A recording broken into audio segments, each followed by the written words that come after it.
Are you looking for an experience that will grow your teenagers' faith, increase their leadership skills, and teach them the discernment to engage with the world all around them, all while taking them on the adventure of a lifetime? I mean, who isn't looking for that?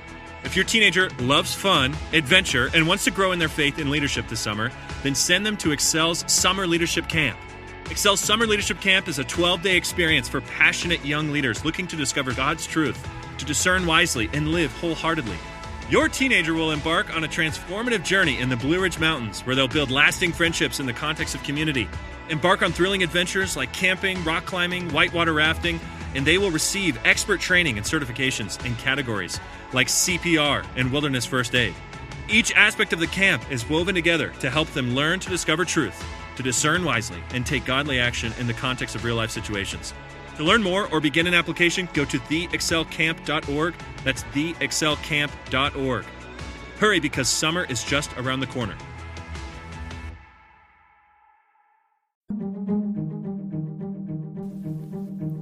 Hey everyone, welcome back to the Reclamation Podcast, where our goal is to help you reclaim good practices for faith and life. Today is episode 53 of the podcast, and I get the opportunity to sit down with brand new podcasters, storytellers, and moms, Katie and Natalie. Katie, Natalie, and I dive into the topic of motherhood, what it means to be a mom in today's culture, mom shaming, part-time moms, full-time moms, all the time moms, right? And what that means. This is a special Mother's Day edition of the podcast. And hey, all the guys out there, you need to hear this. This is an important conversation about what the moms and the women in our lives are thinking and feeling about their roles and identity. This is so good. So without any further ado, here's my conversation with Katie and Natalie. Hey everybody, welcome back to the podcast. I am here today with Katie and Natalie, and it is an honor and a privilege. Thanks for being here today, ladies. Thank you. Thank you. This is fun. So you guys are starting a brand new project, a podcast of your own. Tell me all about it. Tell me about the genesis of it. Where did it come from? Why is now the right time for this podcast? You want me to go? Yeah. So it's called A Mom's Life. And Natalie and I are both moms, and we're friends. And maybe she can kind of talk a little bit more of the why now. But I think the reason behind it, just mom struggles, mom life, and not just mom, but parent. More of a community, more of a, let's open up some of the struggles that people have had and make them easier for people to digest and feel like somebody else has been there, maybe going through it, maybe has some pointers for you. In any walk of life, I think, death or marriage or whatever you're going through at the time, there are similarities, alcoholism or death of someone close. You're going to find things that you did that are similar across the board. And so we just wanted to make this really cool community of people going through things and telling some funny stories too. Yeah, and make it a little lighthearted, but also real. Yeah. I think that's part of the big thing. But in the last couple of years, I think we've all had some life changes. We both got out of the news business for a while. I mean, you're still kind of in it. Yeah. After you had your last child, I had my first child. So that was a big change for us. And then last year, I had a stillbirth in September. So that was a blow, a big one. It still is. Katie was there a lot through that first couple of months to help me kind of get my head back on straight. And I think that helped us talk about something like, what do we do now? Like, what do I do now? That's my biggest question. I mean, I turned to a lot of podcasts and a lot of other moms. I wanted to find people who could relate to my story, who went through the same thing. And I was like, well, how can I help other moms then I'm still really fresh into it, but I still wanted to help other people and get something from it. So we decided that a podcast might be a way to do it. And that's kind of how it was born. Yeah. And, I've mentioned before, probably in our podcast or maybe just in, she and I take walks with the kids in the strollers. We go to bar class. We go to the bar. We do all the things, but, we both talk. We kind of grew up talking for a living. We both do different things now. Like she said, I'm still involved and still working there. But this was like a really easy translation for us because we both know a bit about broadcasting. We both have a background there. Both of us are still kind of in it in different ways. And it was kind of a natural jumping off point for us to be able to share some stuff. We're not experts. We don't have experts in things that we've been through, but we have stories. We have feelings. And that, when she said, I was looking for somebody who had been there. I mean, what she had gone through, you didn't know anybody, did you? No, I didn't know anybody who had gone through a stillbirth. And I was left thinking, well, I still, it's my fault. Like, oh my gosh, well, I can't believe this happened. What do I do now? And then finding other women who have gone through it and who could say, this is what will happen. This is what other people will say to you. This is how they'll respond. This is how I responded. And, I still came out on the other end in a way. And you become stronger, that kind of thing. It gave me a little bit of hope back, a little bit of myself back, if you will. Sure. And I think that was, and I just wanted to share that with someone else. And I've had friends now who've had a stillbirth since then. And, I felt the need to help them immediately. So if my story can help anyone else, that's what I want out of this. But our podcast is going to be more than that, but that's the goal of it, is to just get somebody's story out there that could help other women, other parents even. And we have some fun stuff too. We've got tips for finance and budgeting and Disney and just all kinds of stuff. We're just postpartum bodies. What you feel and look like after you have a baby, which is a roller coaster of fun. Yes. So that's actually a really great place for me to ask my next question. I know that there are a lot of guys listening to this podcast, and I've heard the term mom guilt before. I'm sure that a lot of them have heard that term. How would you describe mom guilt, or even mom? Because I feel like there's a unfair pressure on moms. Yes. I'm not sure where it comes from. And then as a guy, I'm not sure what to do. Like, it feels like an awkward elephant in the room that I'm really not allowed to touch. And I'm like, I want to help you, but I don't know what the right thing to say is, because I just don't want to be wrong. Yeah, well, I get that. I think that's every guy's fear. Yeah. Every dad's fear. I agree. It's so true, though. There is a mom guilt out there, and I don't know where it comes from. Society. We put it on ourselves. We put it on each other. To have these expectations. We were just talking about that the other day. You see, especially on the social media. Sure. It's like the worst. Everybody has it together on social media. I look at that and I'm like, man, I wish I was a mom like that. I wish I was doing this with my kids. I wish I was being a mom like this. And it's like, well, not everybody's so perfect behind social media either. Right, we all have to remember that. Yeah. I think, I don't know where it comes from exactly. I don't know if it's, I don't know. And I think, not to ask you a question, but my counter to that is also like, is there dad guilt? That's a good one. And that's my question. Is there husband guilt? Does it exist? And like, maybe for some it does, and some it does. I'm trying to think about my husband or her husband or you. Yeah, well, so this is what I would say, is that the bar is set so low.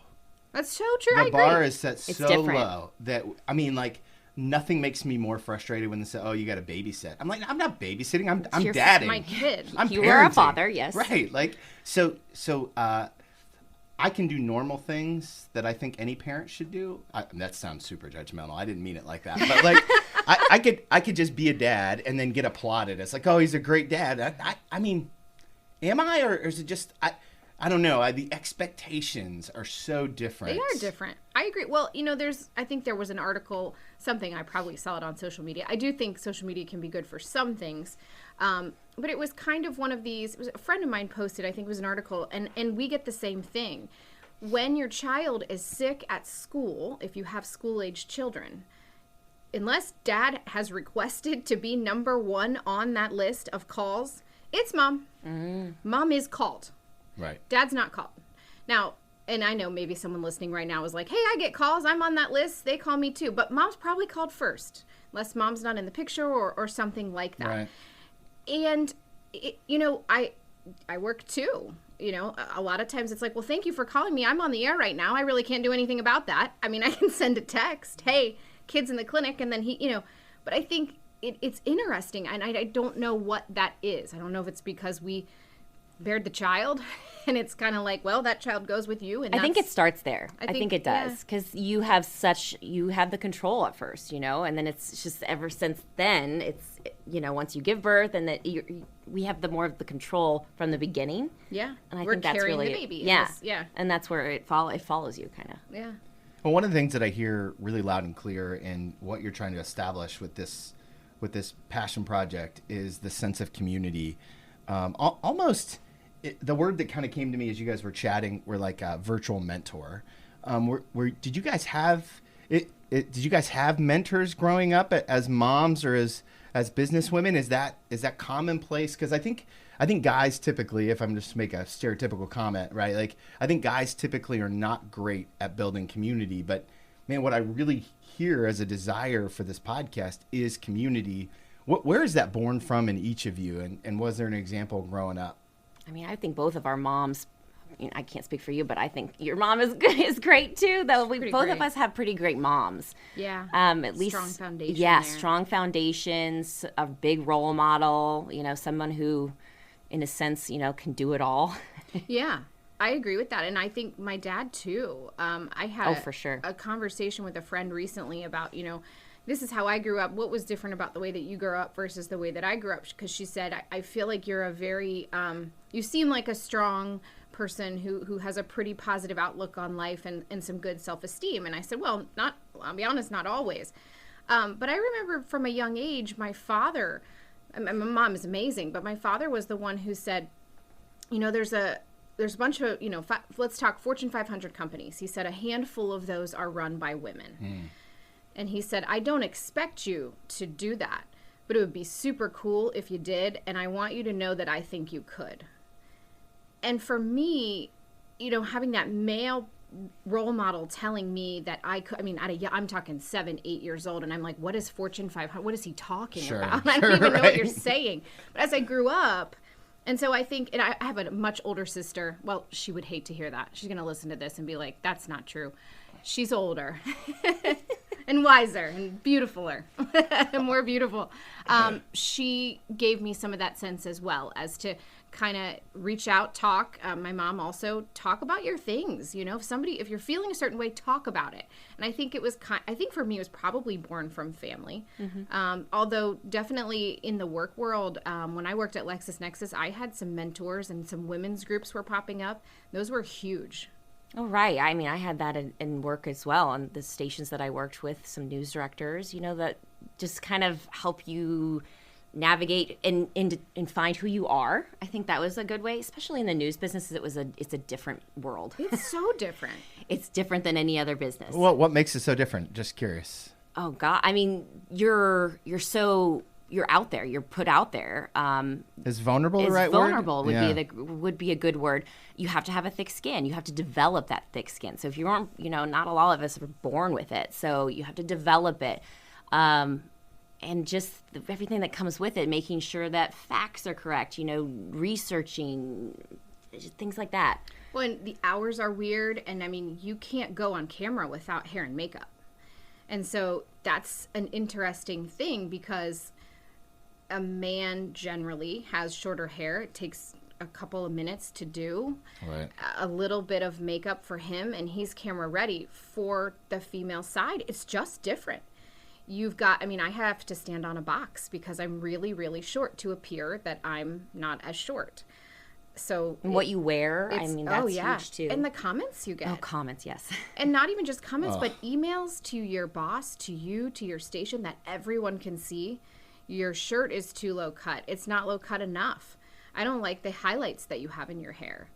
And so I think that kind of goes back to what you were saying about that mom guilt and mom shaming. It's kind of at women in general. It is. And we do it to ourselves a lot, too, to each other, I would say. But that's what I think we would want to do with our community and our podcast is to try to break that a little bit and to know that, everybody's in this together. All women, all moms, we're all going through essentially some of the same things, the same patterns. Yeah. So why not talk about it and why not relate and know that you're not going through it alone? One thing that we have said together when we started talking about this and some of the messaging in our podcast is we're all on the same team, and that is the team of mom or parent or stepmom or whatever, however you are parenting in whatever role. Some people have grandparents as parent. I mean, that's a tough thing to do, to kind of raise your grandchild as your own. We're on the same team. We're all bringing up little people, and it would be neat if we could all have each other's backs. And so, you know, something that you've gone through, we're going to help you through that. And that's what we want. We want people to turn to the podcast and say, here's two people that are real, vulnerable. They seem like nice people, and they have all these guests on that come and talk about stuff that maybe I didn't know that I'm going to go through later, or I have been through, or, hey, I want to share this with my neighbor who went through that, who just lost her husband or whatever it is. Is that? No, I love it. It sounds like it's just kind of a resource, like you said, it's a real essence of community. As I hear you guys talk about work and mom life and the kind of the transition, one of the questions that kind of came to me was, what's one thing I need to understand about what it's like to be a working mom, or to transition out of the workplace so that you can be a mom? Because it feels like that's loaded with lots of feelings. Yeah, Yes, I would it say is. that it is. To be a working mom. Well, my view on that has changed a lot over the years. I mean, I grew up with a mom who did it all and who was the primary breadwinner of our family. And she really did. She tried to do it all. But I vividly remember her telling me when I was like 14 or 15, she's like, you can't do it all. She said, I gave up a lot, and wasn't able to be with you at your certain games. And I got home from work late and I was tired a lot. So she's like, what's more important, your family or work? I mean, they both have a place, as I find, because I mean, God bless people who stay home all the time, because I cannot do that. My wife and I say we're not called to that ministry. No, I've tried it, and I, even like, maternity leave and things like that, and I have Fridays now with her, my daughter at home who's 3, and it's exhausting. It really is. And I don't know how anybody does that all day long and every day. And it's, yes, but so I need the balance to still feel like I'm important in the real world too. Yeah, so would you say that the hardest part is then identity? Kind of. For me, it is, I think.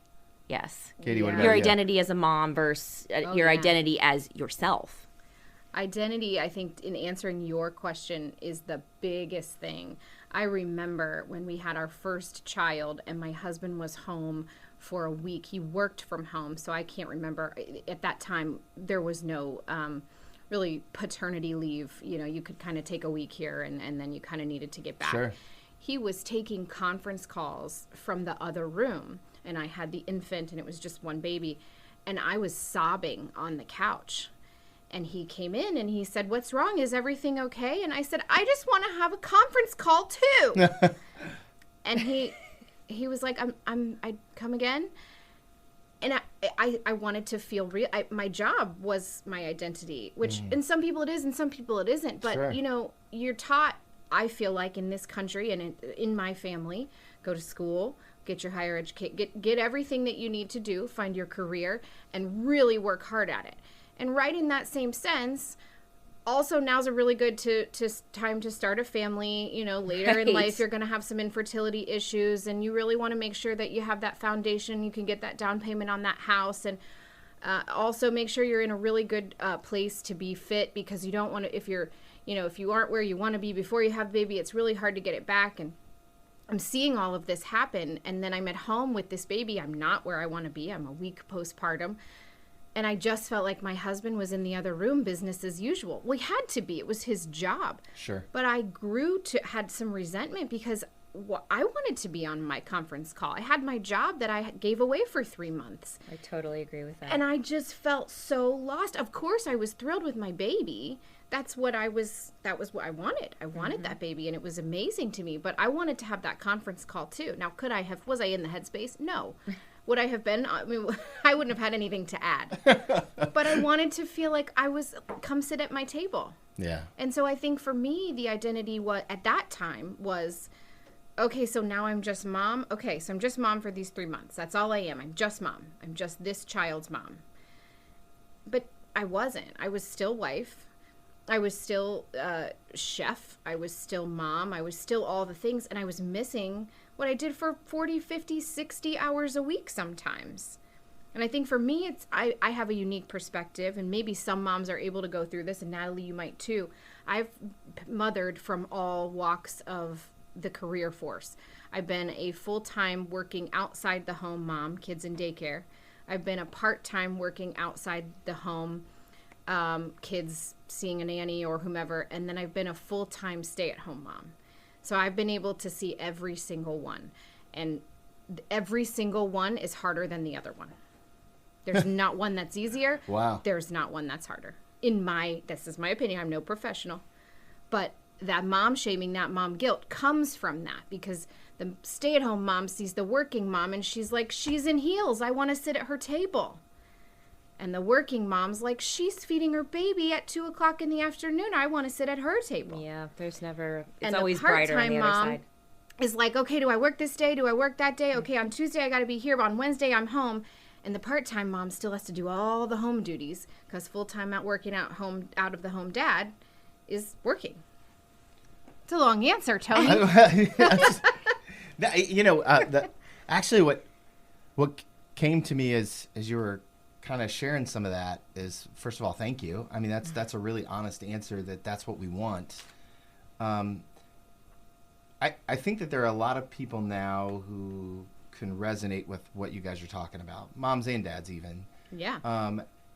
As healthy moms, mostly, right? Like healthy adults. What do you anchor your identity in now? Like where I mean, you've been doing this now for, you've got a 3-year-old, and you've got some older kids. Mm-hmm. How do you find your identity now? Do you ever get in a rhythm? That's kind of what I'm trying to get to. I think you're on mute. Workday starting to sound the same? I think you're on mute. Find something that sounds better for your career on LinkedIn. With LinkedIn Job Collections, you can browse curated collections by relevant industries and benefits, like flex PTO or hybrid workplaces, so you can find the right job for you. Get started at linkedin.com/jobs. Finding where you fit. LinkedIn knows how. That's a good question. I'm struggling with that. I think I've told you that lately. You have. Because of my loss in September, and because I was so focused on being a mom again. Like, I was 8 months long, and then it was like, you gear up. You're ready to be a mom again, and you're going to do this whole thing, and I'm going to put my job on the back burner because I do marketing now, and really focus on this for a while, and then that just gets taken away from you. I'm struggling with that, to figure out where I anchor myself in that anymore. I don't know, because I still am a mom to a 3-year-old, but I also feel like there's more to being than just being a mom, and I need to kind of get that back a little bit of more of like yourself. For me, honestly, it's gonna when I feel most like myself right now is when I'm like working out. Yeah, get some time for yourself. Yes, get some time for myself, like Sure. Just to kind of focus and zone in. Yeah. I don't know if that's what you were asking. Yeah, no, but that's exactly. Mine's kind of weird right now. Well, I guess one of the things I'm realizing is that it's never not weird. That's exactly, and that's what I want to say to you, Natalie. Like, as you continue on this motherhood journey, it's so fluid. And I think, like, you think you've got it. Okay, I remember my mom told me that when the baby comes home, you think you're never going to sleep again for the rest of your life.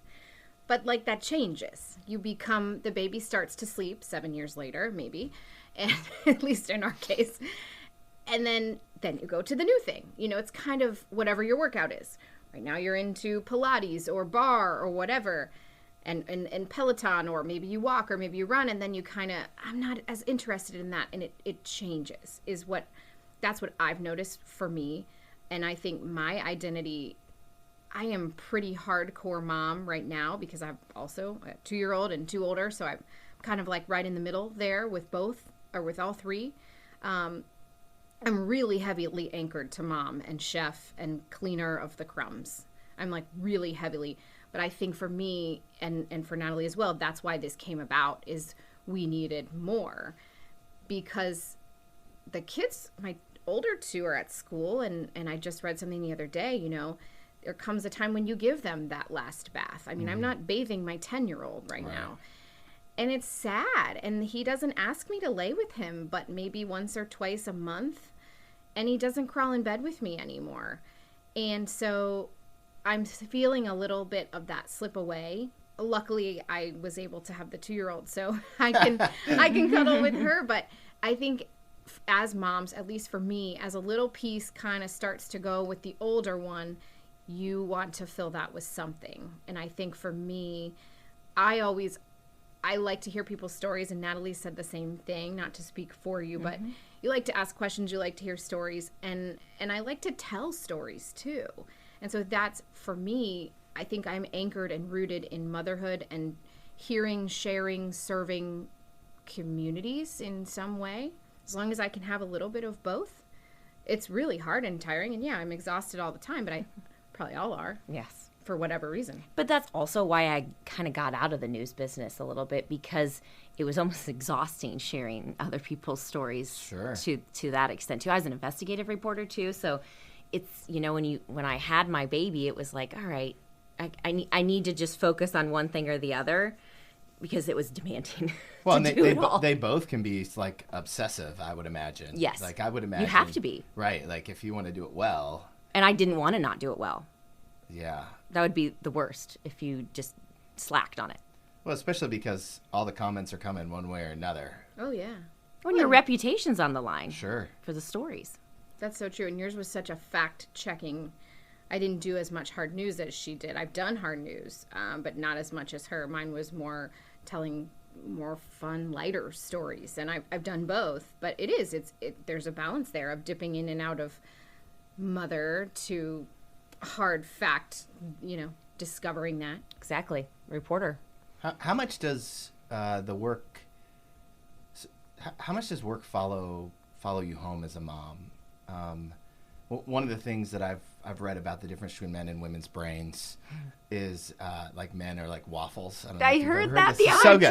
Yeah, you just told me that, didn't you? Was it you? So men are like waffles, and everything has a box, and the most important thing is that one box never touches the other box, right? And so like, yeah, this is so accurate. Yeah, it's so accurate. So it's Mark Gungor wrote this. He wrote a curriculum called "Laugh Your Way to a Better Marriage." And he talks about this idea about these boxes for guys, and they even have a nothing box. And, women are always like, well, how can you sit there doing nothing? And I was like, it's my favorite box to go to. It's the nothing box. And it's super important that I'm just doing nothing and that it could just sit. And it's back before smartphones, and now we do that a lot easier. But then women's brains, if men are waffles, then women are spaghetti, right? And so oftentimes when I'm counseling couples, I will tell them that, like, whether or not you take the trash out in the morning has a direct impact to whether or not you're going to have a romantic, intimate evening, because it's all connected for women. And it's emotionally connected. Yeah, I mean, so I guess in that, I'm going to kind of couch it in that idea of if everything is emotionally connected, and that's true for, let's say, the majority of women, stereotypically. Obviously, there's always exceptions. How does it translate from cutting-edge reporter, investigative reporter, telling stories, being that big personality, which you both have, and then all of a sudden, Mom, I need you to help me with Common Core math, which nobody understands. Yeah, I can't do that. Right? I don't do Common Core math. Like, how does it translate emotionally for you guys? Well, I got out when Emma was still pretty young, because of that, because I didn't I knew that was going to be a thing. I mean, you cover shootings, you cover car accidents where people die, you cover drownings where kids die. It was heavy stuff. So I mean, the last week I worked at our station, I covered a mom who killed her kids. Wow. So bringing that, I was like, okay, now how do you do that when you go home and you're a mom? Then just be like, oh, okay, now I'm happy face. It is so hard. that's why I couldn't. That's why I got out.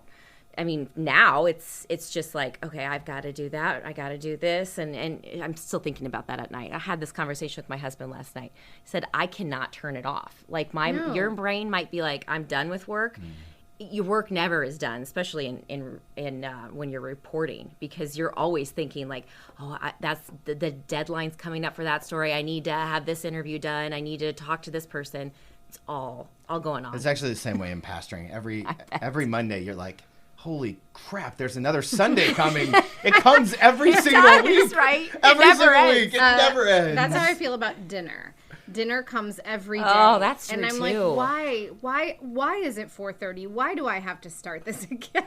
And meal prepping. Oh, I hate meal prepping. I actually kind of like meal prepping. Can you come do it for me? Yeah. I like DoorDash. DoorDash. I like Instacart. They just bring me my groceries. I think for me, the other night, a similar story. My husband and I were doing things, and I was leaving on a trip really early, and he goes to the gym super early, and so we're both exhausted, and the dog needed just everything was going wrong, and we got to where we needed to be, and I said, "Did you let the dog out?" And he said, "No," and I said, "We should probably do that," and he said, "Well, I mean, I'm done, so like I'm gonna go to bed," and it makes him sound like a jerk. He's not. No, your husband's a wonderful human being. You know him. Yes. He's great, and he's not, but he was, and he was done. And I said, "I'm sorry, did you just clock out?"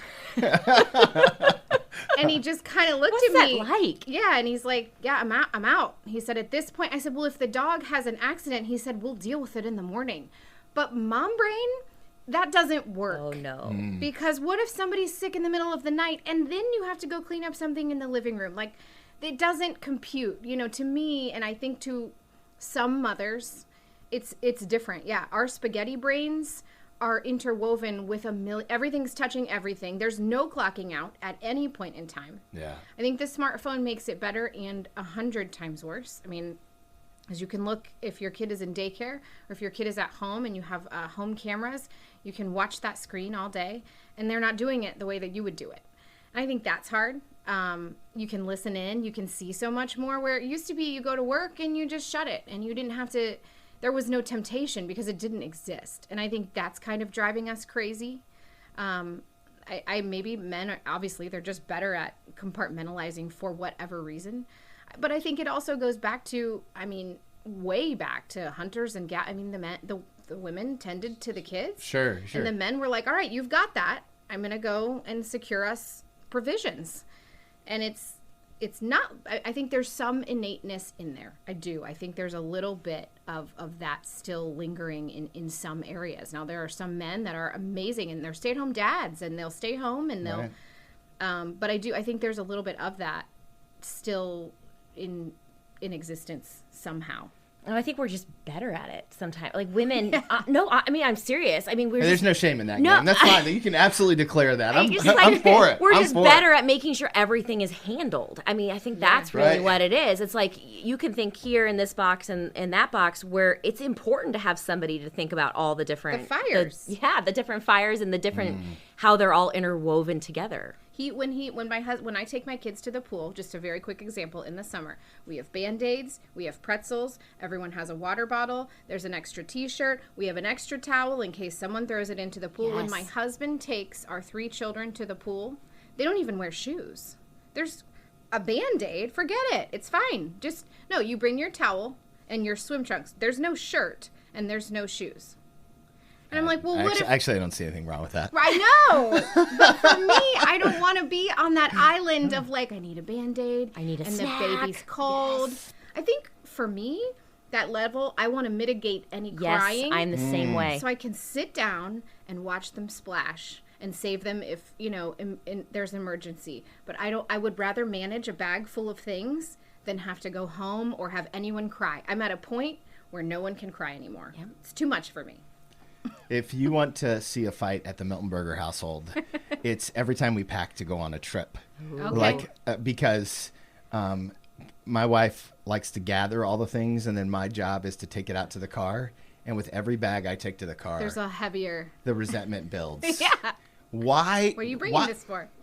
Do you think that we're really going to need 20 DVDs or like... You sound like my husband. Yes, that's exactly what he says. Do we need an extra bag just for shoes in case shoes get muddy? I don't. Yeah. Whew. I start to sweat just thinking about it. It's simpler, right, for you guys? It is. I don't know if it's. Maybe that's the beauty of marriage, right? But I do envy that sometimes.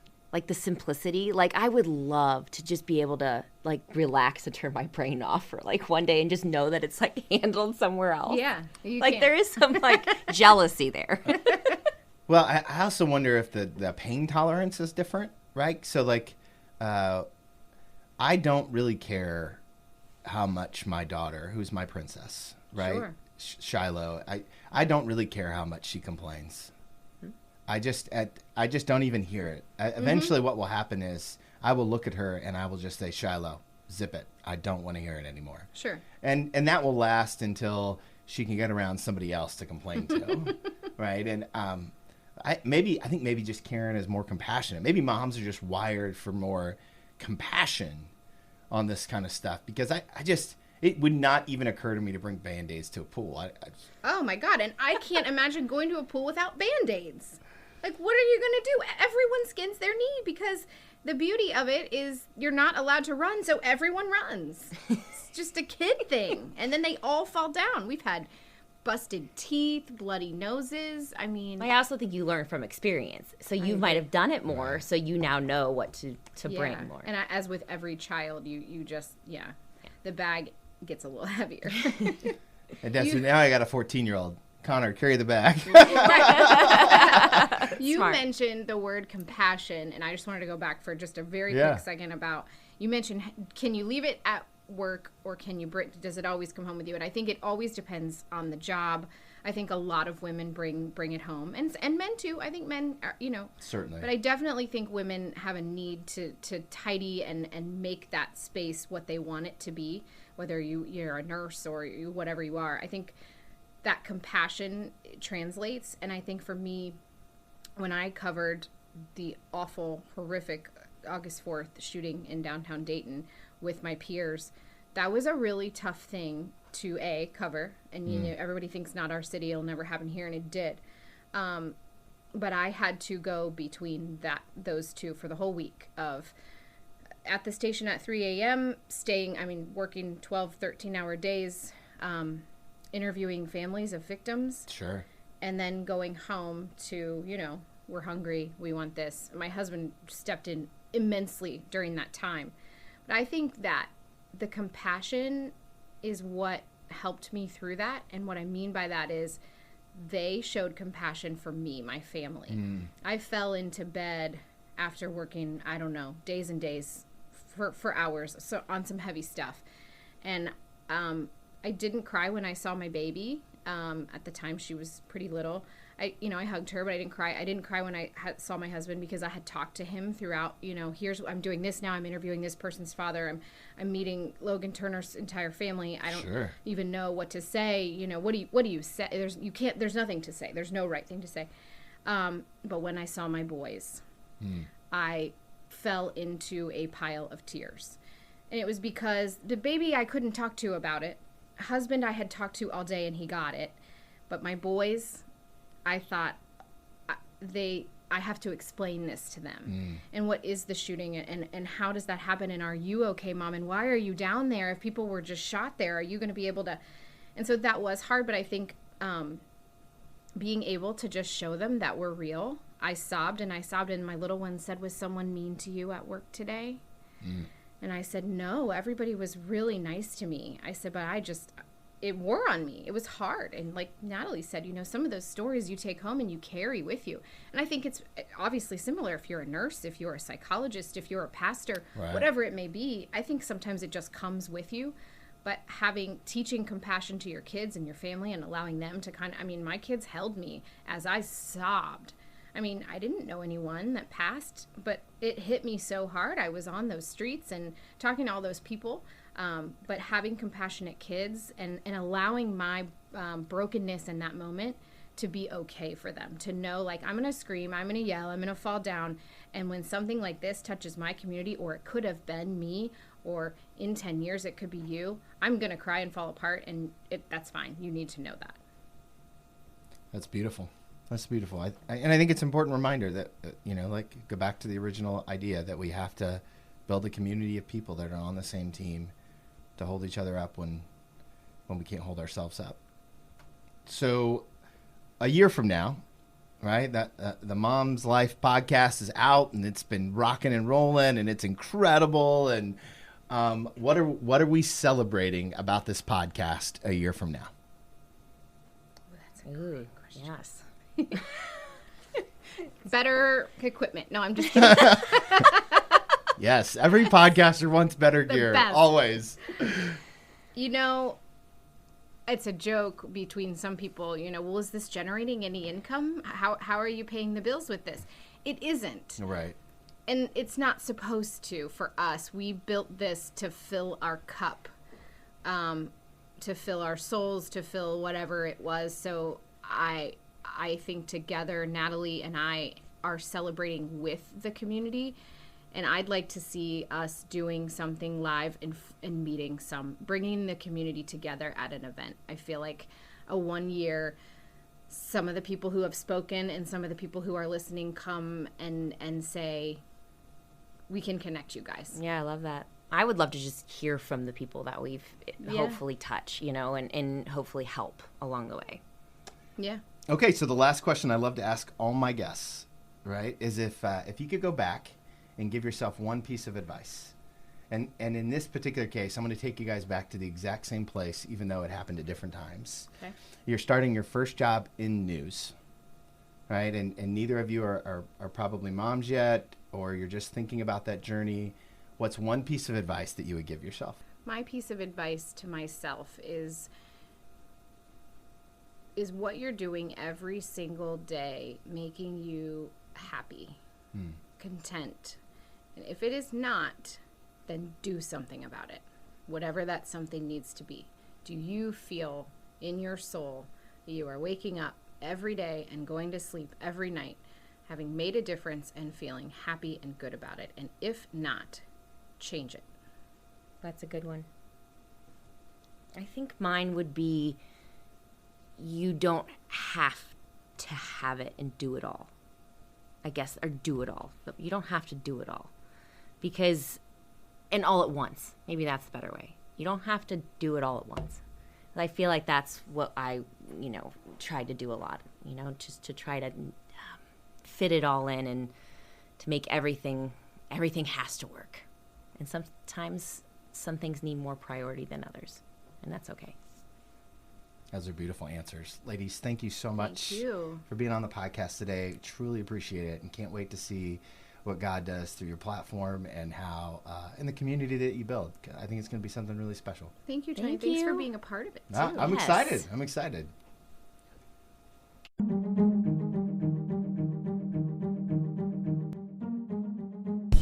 Hey everybody, thanks for joining us on the Reclamation Podcast. Please do me a favor, subscribe wherever you listen to podcasts, leave a comment, review, whatever you can do to help spread the word about what God is doing through this platform.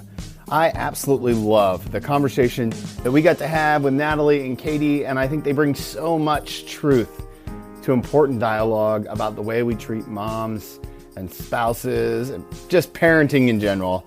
Also, look them up, subscribe to their podcast. Let's get them going. I love to see content creators out there doing exactly what God intended for them to do. So, hey, if you're a mom, happy Mother's Day. Thank you for all you do. Whether you're naturally a mom or maybe you've just stepped into that mother's role, we appreciate you. Have a great week, and I look forward to bringing you some fresh stuff next week that will help you reclaim good practices for faith and life.